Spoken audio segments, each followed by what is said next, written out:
No, it's not very often that the Maverick makes a blatant mistake, resulting in an apology. But I have no choice this evening than to apologize to JFF President Mike Ricketts and General Secretary Dalton Wint for disseminating wrong information relating to the issue of the JFF's failure to get visa appointments for the under-15 reggae boys, which resulted in the subsequent withdrawal of the team from the CONCACAF tournament and the ensuing sanctions handed down by the regional governing body, CONCACAF.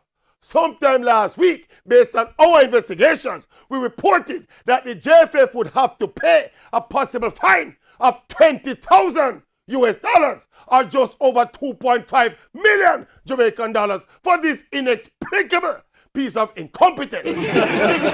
Well, my mistake, my blunder, my boo-boo, the fine itself is not $20,000, but actually $30,000.